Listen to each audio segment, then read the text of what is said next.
Welcome to Commission Ed, the Air Force Officer Podcast. Here we explore the training and development of America's leaders in the application of air power and the profession of arms.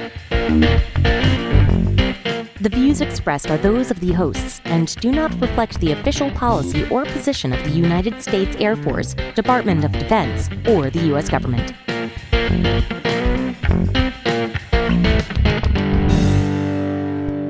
Welcome back to another episode of Commission Ed, the Air Force Officer Podcast. I am Colin Slade. And I'm Reed Gann, and we're your hosts for Commission Ed. Today, we are going to take a little bit deeper dive into Reed's brain and take a look at some of the things that are floating around in there, more specifically to some of the advice that people often ask for regarding OTS or Officer Training School. And so today we're going to get Reed's stuck on an elevator speech about OTS. Yeah, this is a little bit more in depth. I guess we should explain the elevator speech. I think most people should know what that is, right? You happen to step on an elevator, and just right before the doors close, here comes your boss's boss's boss. They look down at you and say something to the effect of, "Hi, who are you? What do you do here?" And this is your opportunity, right, to sell that thing you're working on, to convince the higher ups of the value of your organization. And you've got those, that 30-second pithy speech. This is a little bit more in depth than that, but not quite.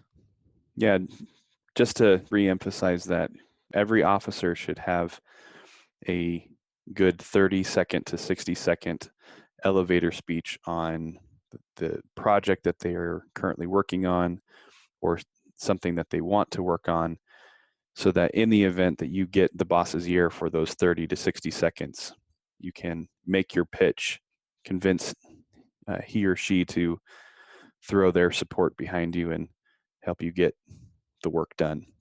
But this is going to be more than just a 30 to 60 second elevator speech.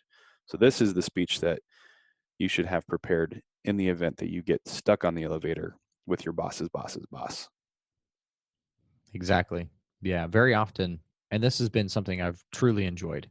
But once people have identified that I'm an OTS, former OTS instructor, the selected members of the enlisted corps or the people with friends that have been selected, they tend to just kind of show up randomly and would like advice. And it's something I'm more than happy to do. It happened just this week. Had a random opportunity to sit down and give someone some advice and give them my contact info. More than happy to share to help set these folks up for success. So it happens often enough that I thought there might be some value in putting it down on paper, kind of thinking about it deeply. That's what we're going to go over today. And Colin, feel free to chime in anything you think of as we go along. I'm certain some of these things will apply to the students that are preparing for field training or to start their ROTC experience as well. Well, absolutely. And I'm glad that you are drawing that correlation. But at the same time, don't forget, I did not go through OTS. So I'm going to be learning along with the audience here about how OTS works. So thanks in advance and forgive me in advance as I ask a lot of questions about how OTS works. Sure, absolutely. All right. So the first thing, whenever anyone asks, and typically the questions come something like, what's the single most important piece of advice? Okay, let's boil down, a life-changing opportunity and experience into a sentence. But the thing I think of most often when that question comes is be ready and humble enough to accept the training. And what am I talking about there? The students that struggle and the ones, irrespective of their abilities or talents, the ones that are struggling in training tend to bring an attitude that they don't need to be there or they don't have anything to learn, especially in specific areas. As an example, there's a graded briefing as part of the curriculum. And we have some people come in that briefing, the ability to stand in front of a group of people, deliver critical information, often in a time-compressed situation, communicate that clearly and effectively, is something they've been doing for years. And it's really fascinating to watch those that come in thinking, I've got this. because I've been doing this for years. I'm fine. I don't have to worry about it. And struggle, even though they're clearly talented and clearly experienced, versus those that are also clearly talented and experienced, but come in and absolutely crush the event. And the difference there is the humbleness, the willingness to learn, those that take the opportunity to accept training. It portends to a humbleness, a humility, a perspective that I have something still to get out of this. And I don't think that's just essential for training success. I think that's essential for career success. What are your thoughts on that? This idea of humility and a willingness to learn. So first of all, I want to define some things before we get to that point. Is that okay? Sure. So accepting the training, Reed, please describe for me, because I honestly don't know. What do you mean by training? I don't know what OTS training is like. So help me understand that. Sure. All right. And this is where the scientist engineer in me desperately wants a whiteboard that I can share with our audience, right? I'm sitting here looking at my hands thinking, oh dear, I don't have a whiteboard. That's also an Intel officer thing, right? I need to have my whiteboard markers ready. So the way I look at training, the way I would describe it to my students is think of where you are right now and think of what you envision your right and left limits to be, right? So you have a capacity to do something, right? To be someone. Again, Colin's laughing because I'm literally on the screen, like, yeah, you're watching me try. Yeah, I'm hands watching go up. Yeah. hands go up So left and right. training, the purpose of training is to expand those right and left limits. And often, if I'm doing my job right, I am pushing those right and left limits beyond what you imagined your capacity could be. That is my purpose and intent as someone who's involved in training. I have to do that using a variety of mechanisms, primarily like some sort of verbal or written instruction, some sort of demonstration, and then some sort of not test, but where you actually have to put in some work, a demonstration on your behalf. So I'm going to tell you how to do it. I'm going to show you how to do it. And then I'm going to expect you to perform it. So that when I say training, that's what I'm talking about. So let's take drill. If you are starting from zero, you've seen people marching before, maybe you can spell the word, but you don't know how to do it. What is going to happen? A military training instructor is going to talk to you about what drill is, what the purpose and intent is. They are going to demonstrate it for you. And then they are going to say, okay, it's your turn, perform. And when you fall short of the expectation, they will perform instruction to help you get right. And then they will expect you to perform. And this will be continued. This cycle will be repeated over and over until your right and left limits, your capacity to drill increases. Then we will increase stress. We will increase the expectation. We will increase the self-autonomy, again, to push those right and left limits. So when I say accept the training, I want that person to come with a level of humility that recognizes that what they think is their ability to do something is not, one, adequate, and two, is not all that there is. That there is more. I have seen incredibly talented individuals come and get incredibly more talented. I've also seen people come with great talents and abilities who don't grow, who stagnate, and I don't need those kind of people. I need someone who's willing to learn. And so that's kind of what I'm talking about by accepting the training. Yeah, those are some really interesting ideas there. I also like to define training as a systematic process for achieving some sort of future goal or adaptation or skill. One of the easiest ways for me to define it is in the context of strength training. All right, so Reed, you and I have worked together on barbell strength training, and that process was very clearly outlined. We understood where you were and then where you wanted to be. So you start with a 135-pound deadlift, right? But over the process of time and purposely subjecting yourself to not only the movement, the exercise itself, but the consistent coaching and instruction from someone who knows more than you, that enables you to get from a 135 deadlift to a 185 to 225 to 75, and eventually we got your deadlift up to 320. Was that a 3-rep max? Did you pull that for 3 reps? I did. Yep. That was awesome. And the way that it happened is that you accepted the training, you accepted the process, you came into it recognizing that there was something that you wanted to achieve, but you didn't know how. And so you sought out some expertise from me, and you humbly put in the work. You didn't come to me and say, hey, I have this goal in mind and this is how I want to do it. Make it work for me. But no, it was, hey, I have this goal in mind. Can you help me get to it? And so the same needs to be true in the context of officer training school or any other professional development training. You need to come in, maybe you already have that goal in mind, and that's fine.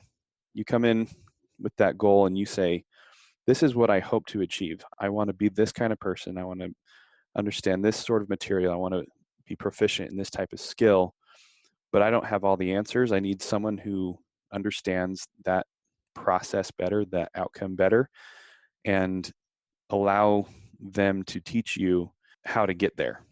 Yeah.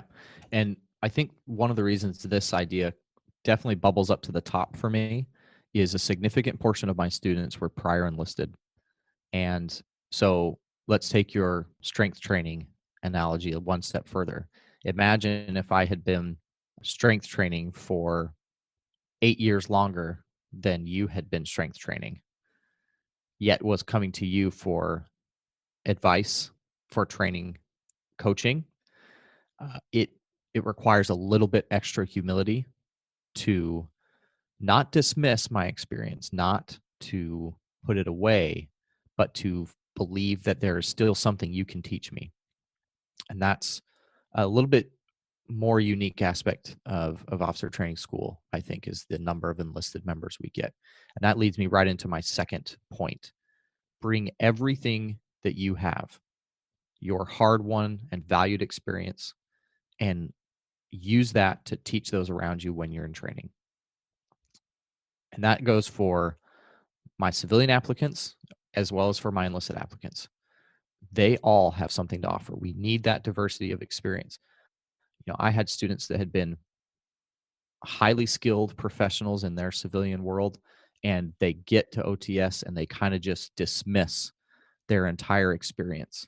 And later on, we find they've got this skill that they developed over years that's incredibly applicable to what we're doing.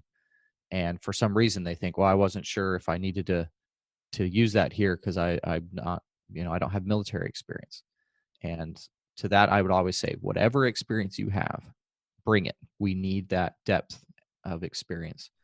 So, Reed, would you give us an example?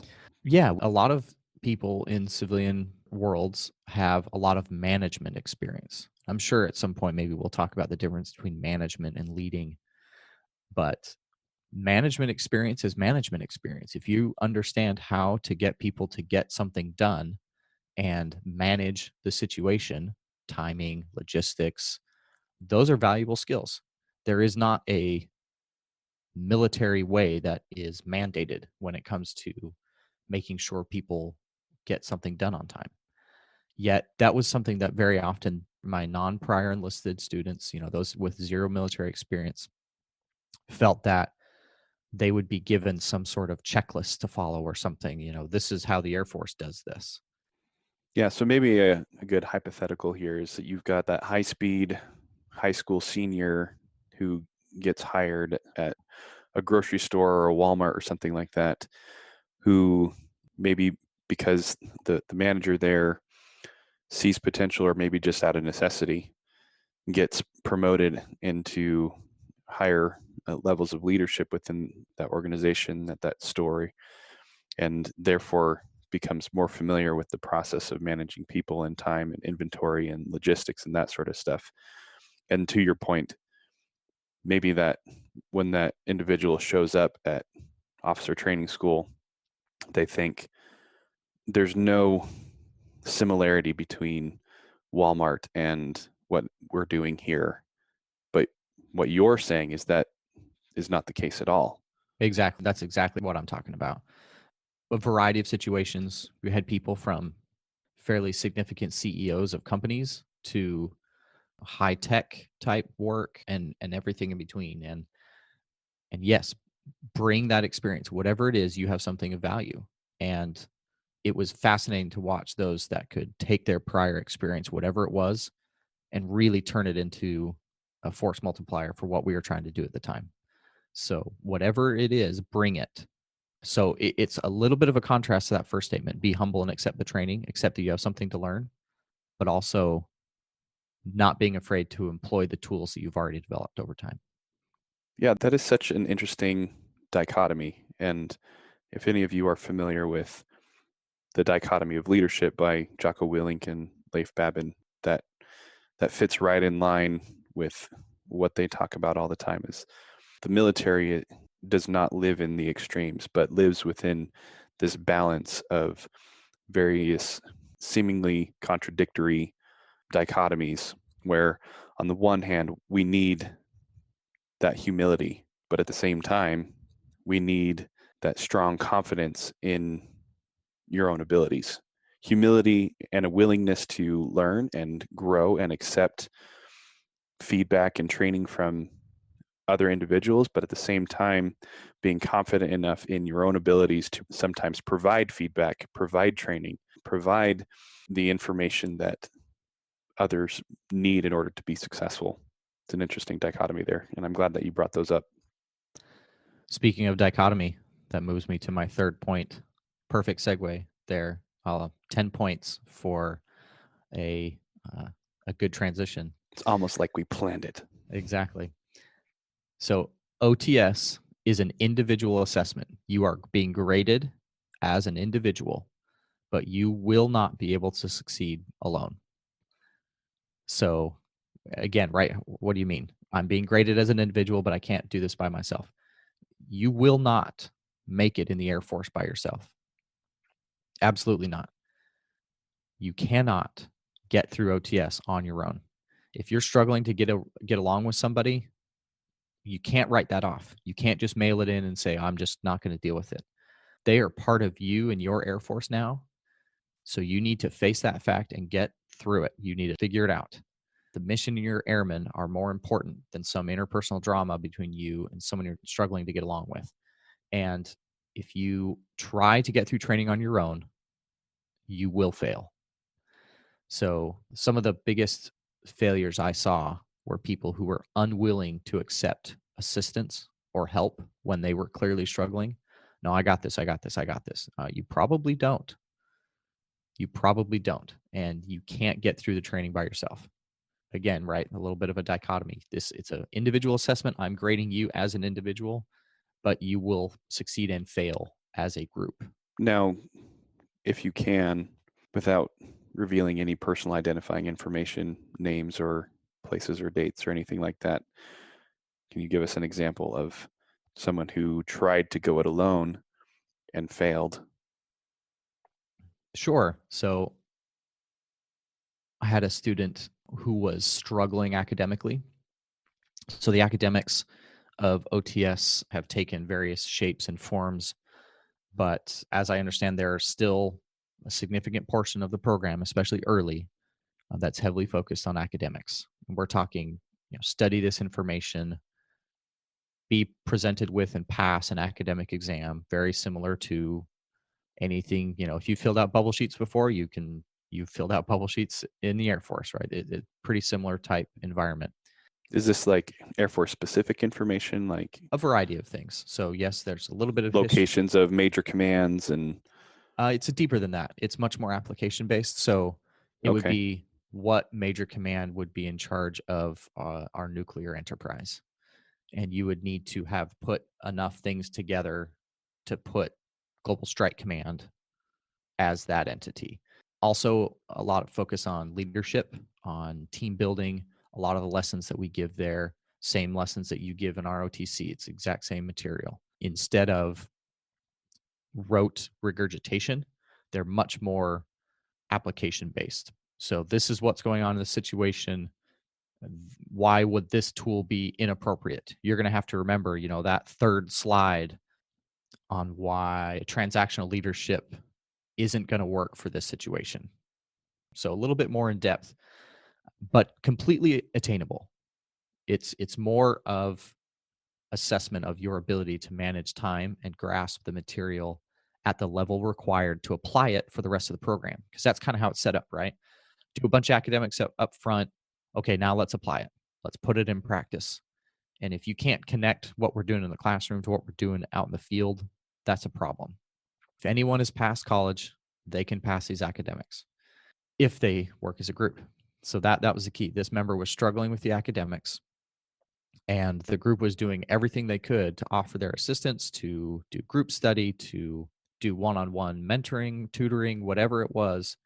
And in addition to the regular type testing academics, there are papers to write, there are briefings to give, but we kind of put that all, anything kind of happening in the classroom, we roll up as academics. And I had numerous people from the flight come to me and say, we don't know how to help so-and-so. We know they're struggling. We know they failed the last measure. We know they only have one fail left. We're offering everything we know how to do, but they just won't. They just kind of lock themselves away, and we're worried. We don't think they're going to get there. And you talk to the member, and they said, I have to do this on my own. And I would counsel them. I understand this is an individual event, right? Like no one's going to be sitting next to you as you fill out this exam or do that brief. However, don't you think that all these people who have passed might have something to offer you who has failed? And it was their lack of ability to connect those two things that a little bit of a red flag for me. So when they failed out, it was no surprise. And I was asked questions about, should we find ways to retain this member? And that was something I had to point out to senior leadership. This person did not demonstrate the ability to look to others as a source that they could draw from. And that's something I think we need. I don't think we need, I absolutely know we need as members in the profession of arms. That's really interesting. Was that a singular event, or was this something that you saw on a regular basis over your 2-3 years? 2 years? Yeah, I was an instructor for 2 years. You're 2 years an instructor. Did you see that happen more than once, or was that a singular event? The one I'm thinking of in particular was singular simply because of its degree. So I saw that happen on much smaller levels, but overwhelmingly the students figured it out. I would have that counseling session with them and say, hey, I've got 15 people who sleep, eat, breathe, run, live with you every day who've passed this measure, and they're trying to offer you help. Mm-hmm. And you'd see the light bulb go on. Oh, I can't do this by myself. Yes, you can't. Yeah. And then they would get that help in whatever form they needed it in. They'd turn that corner, and then they'd get to write. And later on, they'd tell me, oh, that was transformative. I was able to learn how to rely on people. Yeah. So it was the matter of degree, which made this experience quite singular. Just simply could not turn that corner, could not get them to understand that it is okay and essential and required to look to others. Because I think as leaders, yes, we are talented and skilled, but we do not have all the answers. Overwhelmingly, we do not have the answers. A leader is able to find those who do and get those people to get the job done. I had one student in particular, this was very telling. I could tell was one who was going to do whatever it took to get the job done, but thought that it was 100% on them. It was 100% their responsibility to get this thing done. And so I put them in a position of really important leadership over virtually the entire cadet wing. So here's 250 people that this person's in charge of.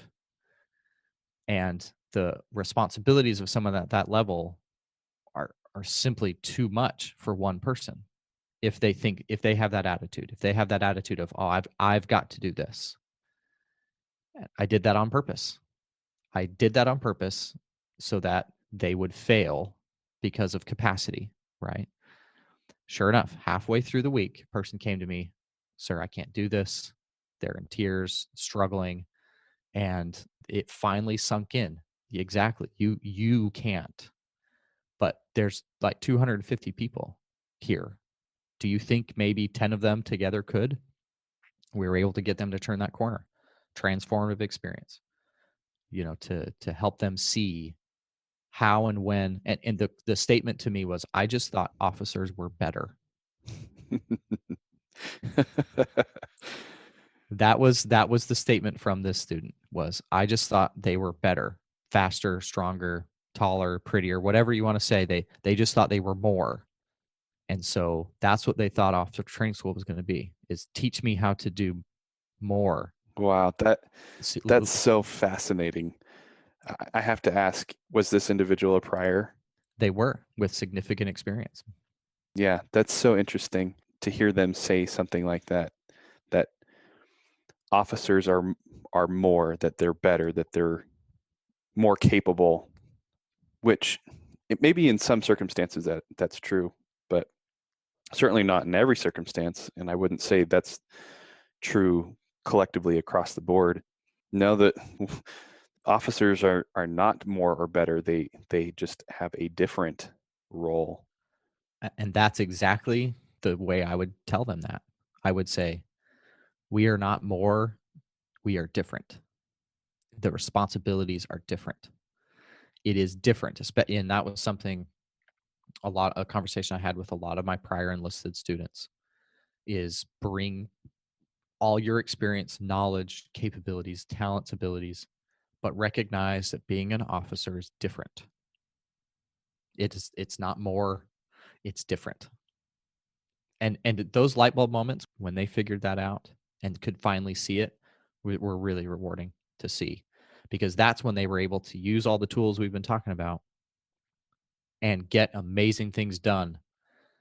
And then it's like seeing all the pieces come together and the puzzle completes itself. Like, oh, I finally see what they've been trying to teach. It's like when you get to the last few cards in the game of solitaire way back in Windows 95, and you'd move that last card and then the whole thing just starts finishing itself. Yep. Yeah. It's brilliant. So yeah, that was that's my story about being an individual assessment that you can't do by yourself. That is a really interesting story. And in the mouth of two or three shall all things be established. I have a similar story that I'd like to share. I recently had a conversation with one of my cadets about similar issues, about capacity, about getting things done. And this particular cadet, extremely capable, very talented, put this individual in any position and they are going to succeed. That's just the kind of person that they are. And so, similar to your story, had to move this individual into a position of responsibility where you just cannot do it all by yourself. So the goal here was to help this cadet learn delegation, to force the issue to accept the training, if you will. And they came into my office not too long ago and came in, and I just, checking in with them. How are things going, sir? This, I could see it in their face, just that deer in the headlights. Holy crap! How do I do this? And I said, you don't do it. That's the point, is that you need to utilize all the resources, including the people that are available to you. As General Goldfein puts it, you need to delegate whatever the task is as far down as you feel comfortable, and then go one level more. So get outside of your comfort zone with delegation, because that is where growth happens.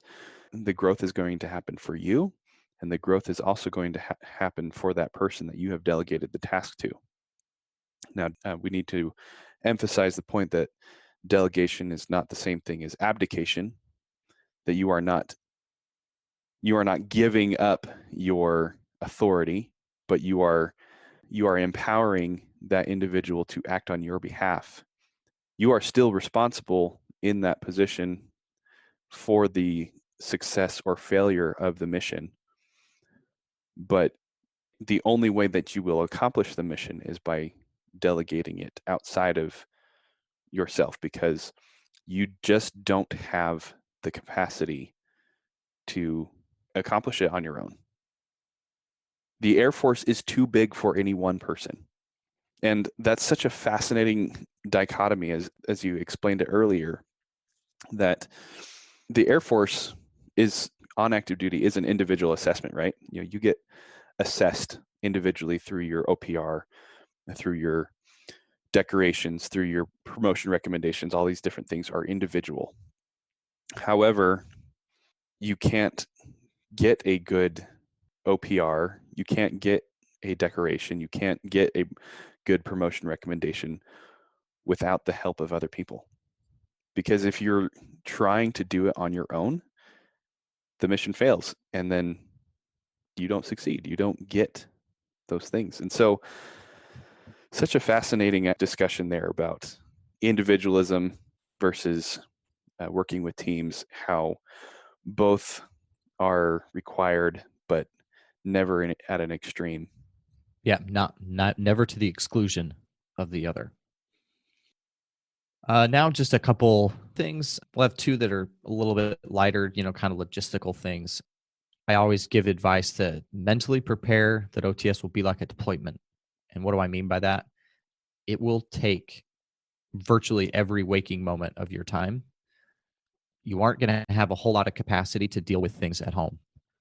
And so if you can prepare mentally to be completely out of communication for 2 months, that'll probably be the best. I recognize people have families, children. When I went through OTS, I had 2 of my 3 children and my wife, and it was good for me to take care of as much as I could beforehand so that I didn't have to worry about it during training. And that's just kind of a thing to think about, right? You're going to be task saturated. You're going to have a lot to do, even when you're not in class actively being trained. From the minute you wake up to the minute you go to bed, you have plenty to do, more than enough for a normal person. And so if you can take care of some of that stuff ahead of time, that will just be to your favor. We recognize that you're human beings. Stuff happens, stuff crops up. Staff's going to help you get through those things. But if you can do as much as possible before you leave, that'll be to your benefit. Yeah, Reed, if you don't mind, I'm sure that we'll get into the specifics of how OTS operates, but just briefly describe what the day-to-day is like, and so that we can better understand what that task saturation looks like. Sure. So it hasn't changed a whole lot since I went through as a student, and then as I was as an instructor, it changed a little bit. But bottom line, you're going to be waking up at 04:30 Monday through Saturday, and you begin training immediately. Sometimes you have 15 minutes, sometimes you have 30 minutes to be to your first training event, but you wake up at 04:30, and within minutes, I expect that accountability has been performed.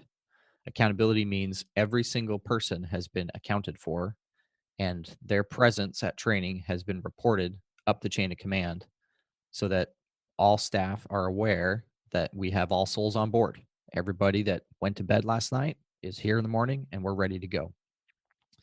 So, yeah, within 5 minutes, if I don't have accountability of the entire cadet wing, something's broken. So you got to start immediately. There's no like this gradual wake up, look at my phone for 20 minutes, roll into shower and breakfast. Absolutely not. Training begins at 04:30, and your day is completely scheduled in 5-minute intervals until we are done with dinner, which is usually at about 1800. So for the next 14 hours, I own every 5 minutes of your time. And it's every waking minute is an opportunity for me to train you. So everything you do, let's talk lunch. You're going to show up. There's a very prescripted way that you will enter the dining facility. There are procedures that you will follow. And if you fail to follow them, I will instruct you. We're talking as you walk through to get your food, there's a very prescribed way to do that. If you fail to do that appropriately, I will instruct you until you get it right. So even a simple act of picking up a salad to putting it on your tray is a training opportunity. So if you think about your day in 5-minute intervals as something that someone is looking as an opportunity to train, your day gets really full really quickly. Yeah, I mean, not even lawyers look at their days in 5-minute intervals. They only bill in 15-minute intervals. So that's really taken that to the next level there. Yeah. So let's say we'll go through like an academic day with some field exercises in the evening. So you'll wake up 04:30. I expect you to be at breakfast at 05. And then after breakfast, you're going to have maybe 30 minutes to get back to your dorm, get dressed, ready for the day, get back to the academic building with all materials, dress, press, ready to go. And then you're going to be in the classroom at 06:30. We'll do classroom activities till lunch. And then you'll have lunch. Again, I say have lunch. I have an hour sometimes to get 900 people through a dining facility. So when I say you have 10 minutes to eat, I'm not exaggerating. Like get in, get fed, get out. All right, we got stuff to do. And then place your academic material in your flight room. And then you need to march half a mile across the campus to this location. And if you're late, that's very bad. Don't be late. And then we'll perform outdoor activities, so it's very tightly regimented. Yeah, because if you're late, those 5-minute blocks get pushed or missed altogether. And if every 5 minutes is a training opportunity, that's missed training, that's missed objectives, that's a missed opportunity for growth and development. Yep. And even more important, a missed opportunity to accomplish all of the training objectives required for graduation. That's very bad. I only have 2 months. I have a lot to get done in 2 months. So we'll go back to dinner, and then it's like, oh, by the way, you have that test on Friday? Yeah, and we spent how long? 4 or 5 hours in the classroom today? So you better be ready. So you spent 4 or 5 hours in the classroom. You're the one at college. If you spend 5 hours in the classroom, how much time should you expect to spend out of the classroom mastering that material for future? At least 10 to 15. Yeah, good thing you only have about 4 before bed. So lights out for me as a student was 2,300 hours. During my time, we pushed that to 2,200 hours just to give the students more sleep. It's because they will take every second. Again, right? Very compressed. So you have to clean your dorm room, make sure it's presentable, always in inspection. Have to do laundry. You have to work on your assignments. You have to study. You have to do cables on your uniforms. You got to make sure your closet's ready to go for inspection. And you have 4 hours after dinner before bed. And so that's what I mean. If you prepare for this experience like you're going to be deployed, mom, dad, husband, wife, kids, I'm not going to be able to call you. It's not because we're horrible, heartless people. It's because we are absolutely tasking you to the point that 5 minutes on the phone might not happen because you've got a student meeting with other student leaders so you can get this thing done because, hey, you're struggling with briefing. So you're going to go back to your flight room and practice and watch, have people record you and point out the problems. It's busy. So we just tell the students, hey, you're not going to be in touch because you're too busy. So that's what I mean by, take care as much as possible and kind of prepare for the fact like you're going to be gone.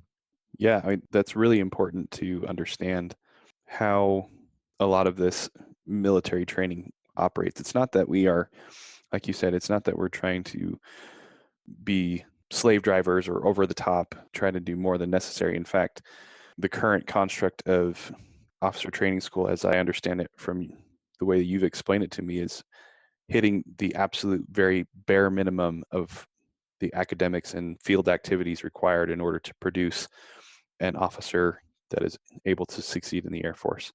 And so if you take away from that even further, you are now below the minimum. If you are spending time on things that don't matter, and I mean, that sounds wrong, because contacting family, maintaining those connections and relationships is important. But for the 2-month period required in order to turn you into an officer, you need to prioritize your training. You need to, again, accept the training and set the expectation for your family that they need to let you prioritize the training over the constant contact and everyday updates on how things are going.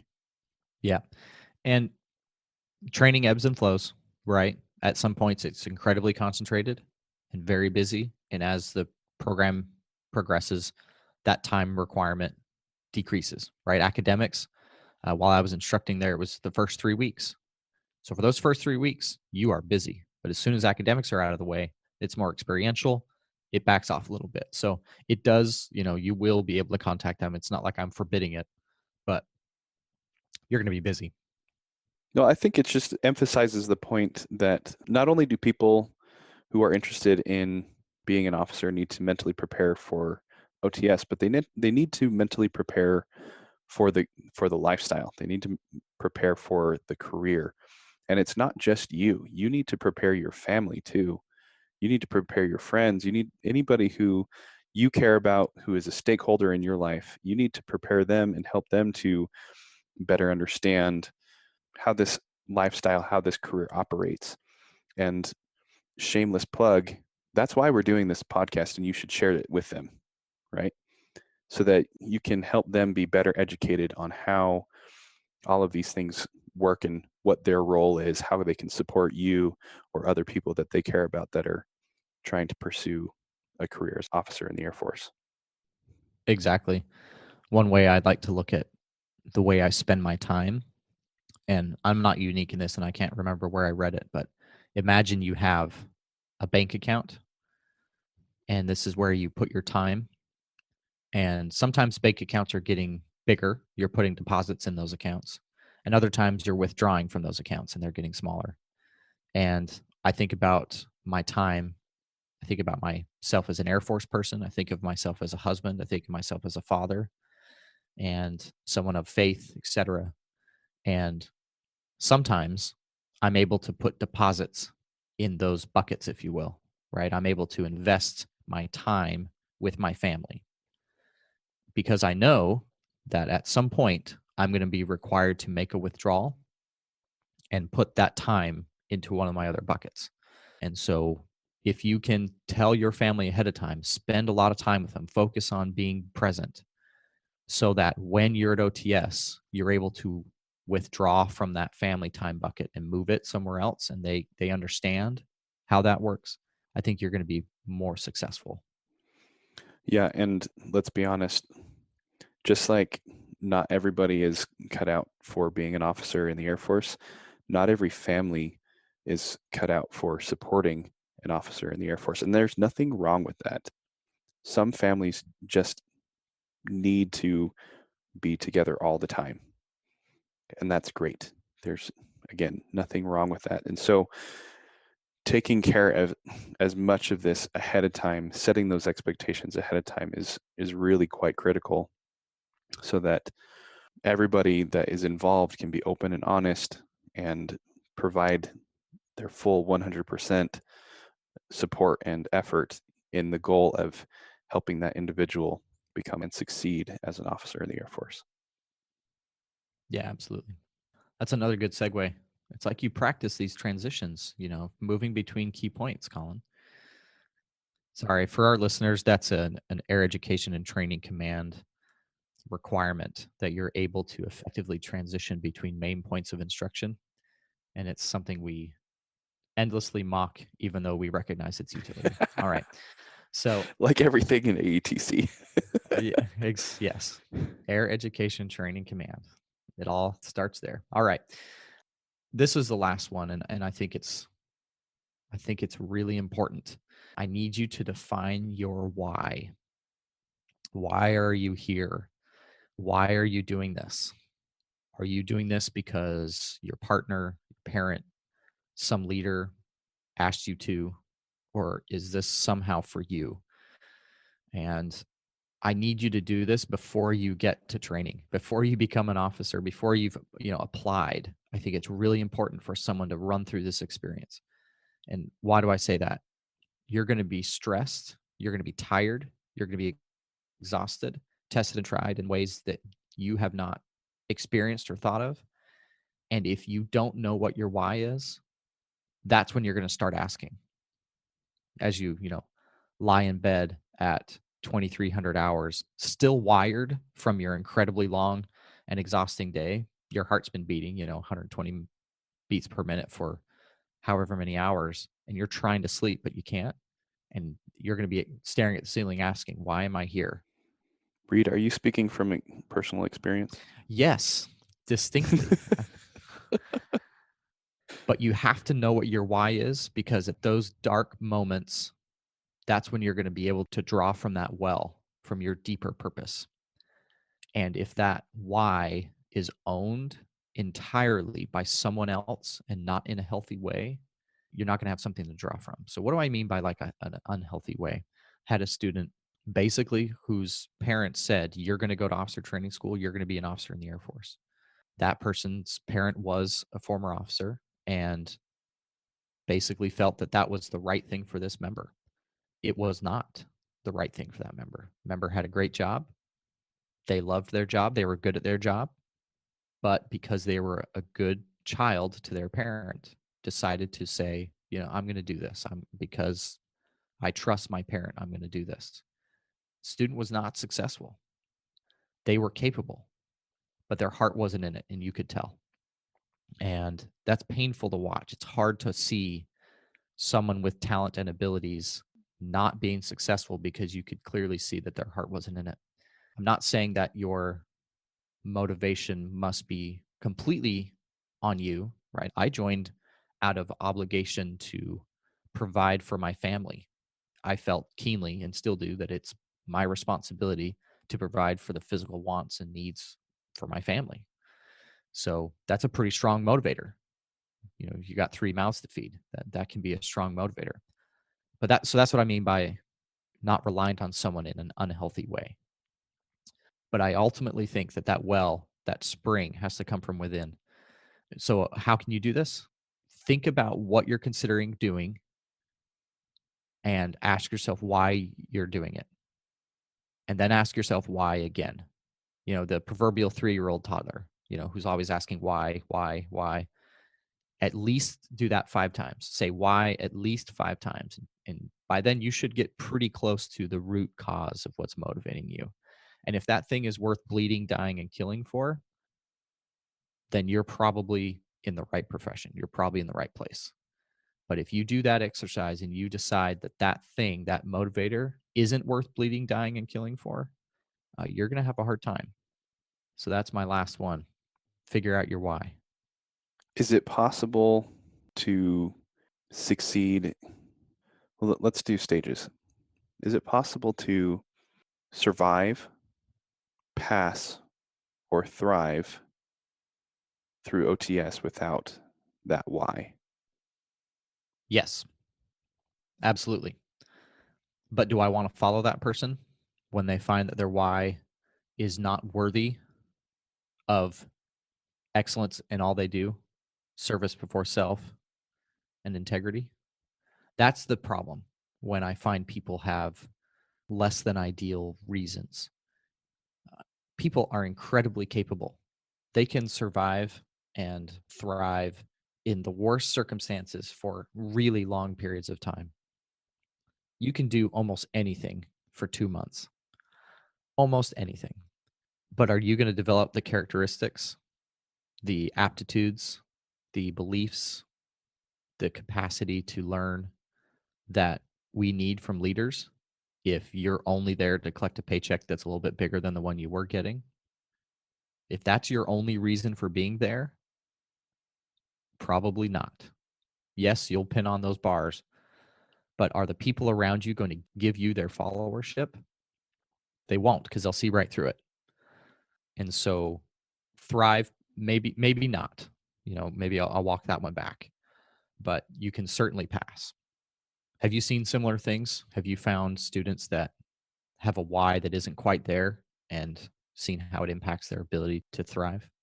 Oh, absolutely. So the interesting thing with ROTC is that we get these quite young, quite inexperienced, and very immature, in some cases, kids, frankly, freshmen that come into the program, and either they don't have a why at all beyond just that they're curious, right? And there's nothing wrong with that. Yeah, certainly nothing wrong with that. Or their why is so egregiously misplaced that it can't stand up to the fire and the flame, the storm that eventually comes when things get difficult. And so the attrition rate for our freshmen and sophomores is incredibly high. It's on average around 50% will quit within the first year. That's wow. Just for comparison, attrition rate at OTS is between 5 to 7%. And I think a lot of that might be attributed to the fact that everyone that comes through our programs already has their degree. And so they've probably had a lot more opportunity to find that why earlier in their life. They've matured and grown. And so the folks that I have overwhelmingly have defined their why, and it's almost always in the right place. Very rarely did I have students that were there for the wrong reasons. It's a pretty big contrast between the two programs. Yeah. In fact, just today, I had a cadet come in and talk to me. And it was just a regular, normal semester counseling, getting to know you, an opportunity for me to get to know the cadet a little bit more.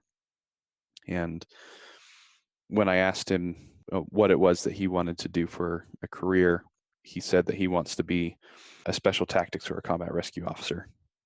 And I get those pretty frequently. These young kids that just don't know enough about what that life is really like to know what it is that they're getting themselves into.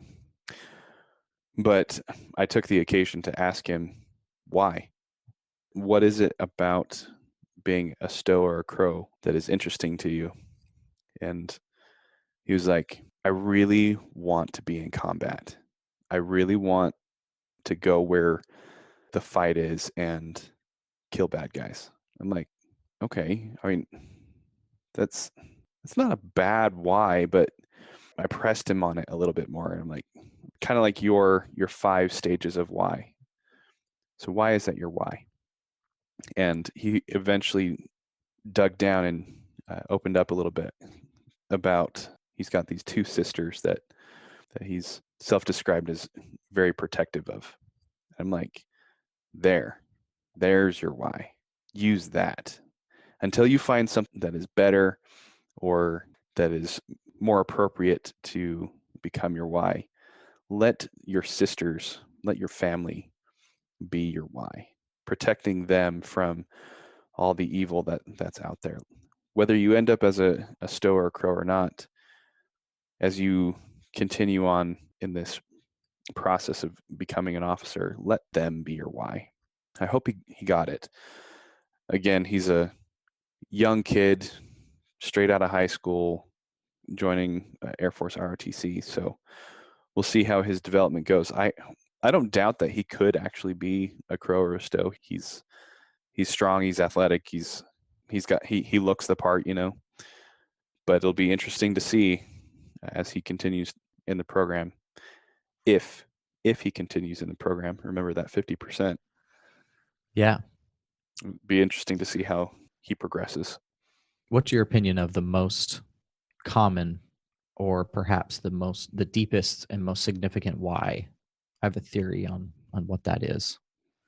The most common, I mean, without any scientific data or survey in front of me, just from anecdotal experience, I would say the most frequent why that I encounter with my cadets is wanting to be a part of something bigger than yourself, wanting to serve the higher cause.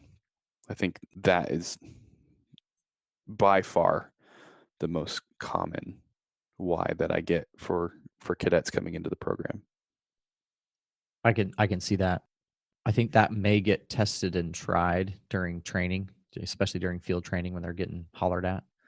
I think it's my position, and I'm not unique in this, that the only why that will really withstand the fires and flame, as you put it earlier, is love.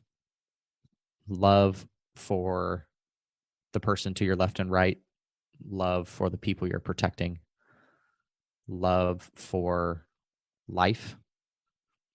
And I find that an interesting dichotomy in the business that we're employed in. The only thing ultimately that is worth fighting, killing, and dying for is love, especially for that wingman to your right and left and the people back home. Yeah, for sure. I think to my own experience, having left the Air Force once before and doing it for very, I'll say personal, if not selfish reasons, wanting to pursue my education and being upset with the Air Force and the way it was treating me and the way it was, or the direction that it was trying to set my career. But then finding myself on the outside and missing intensely, like deep within me, missing my brothers and my sisters at arms, feeling like I had left my family, like I was the prodigal son, and I have this awakening to what I've done to myself, right? I find myself among the swine. I'm like, I had it so good back in the Air Force, and I got to find a way to get there. And I will take any position that the Air Force is willing to give me, because I just want to be with those people because I love them. It's exactly that. You talk to people that are retired. Yes, they miss the flying and the cool uniforms and you name it, but the thing they miss the most are the relationships, the people. Yeah, and it just brings me back to our episode 1, our discussion on what is an officer. Not that love for your people is unique to the officer, but it is certainly, at least in my estimation, a requirement to be successful, to truly function as an effective officer, for you to love your people. But there's that dichotomy again, because as an officer, you're placed in that position, or there's the potential for you to be placed in that position where you have to make the tough call to, for lack of a better term, to kill the thing that you love most. And that comes in a variety of forms. That comes in literally, right? Not just figuratively, but actually ordering them something that will require them to put their life in physical danger. But there's also the disciplinary action that will have or could have significant career implications. There's, selecting only one person for that good job, that award, right? There's all sorts of ways in which that is frequent in our job. Good stuff, Reed. Man, that was quite the stuck on an elevator speech. Yeah, that's a really long elevator ride. And if you're stuck on an elevator that long, you've got problems, right? That's a bad day. Straight up, Sleepless in Seattle, stuck on an elevator with Tom Hanks. That's the kind of conversation that comes out of that. Well, thank you all for listening to another episode of Commission Ed, the Air Force Officer Podcast. We appreciate you taking the time to listen to us, let us pontificate on the important things that we as officers, or those who are interested in this career, have to deal with on a regular basis. These aspects of leadership, of professional development, growth, and training, taking care of people. So many important topics that that we need to flesh out, discuss, learn, and become better at. Absolutely. Every day is an opportunity to learn. And so that's why we're doing this, is to present everybody with that opportunity. Yeah, in 5-minute increments. Each 5-minute block is an opportunity for training. It's good. So if you've enjoyed this episode, please leave us a rating and a review on your favorite podcast directory on Apple Podcasts or Stitcher or Spotify, iHeartRadio. You choose where you want to leave us that rating or review, and we will gladly accept it and potentially even incorporate your feedback into how we operate here. If you have any questions, you can reach out to us on our email, airforceofficerpodcast@gmail.com, or you can engage with us on the various social media platforms. We are active on Instagram at Air Force Officer Podcast and on Twitter at AF Officer Pod. And you can also join our discussion group about the podcast and various other topics dealing with Air Force officership, the application of air power, as well as the profession of arms. Our Facebook group is found through the Air Force Officer Podcast page. And all of these things will be included in the show notes as well. Anything you want to add there, Reed? Nope. Thanks for listening to this week's episode of Commission Ed. Thank you for listening to Commission Ed, the Air Force Officer Podcast. The views and opinions of the authors expressed herein do not state or reflect those of the U.S. government and shall not be used for advertising or product endorsement purposes. Mention of any specific commercial products, process, or service by trade name, trademark, manufacturer, or otherwise does not necessarily constitute nor imply its endorsement, recommendation, or favoring by the U.S. government. The mention of companies by name is solely for the purpose of discussion and should not be implied as endorsement.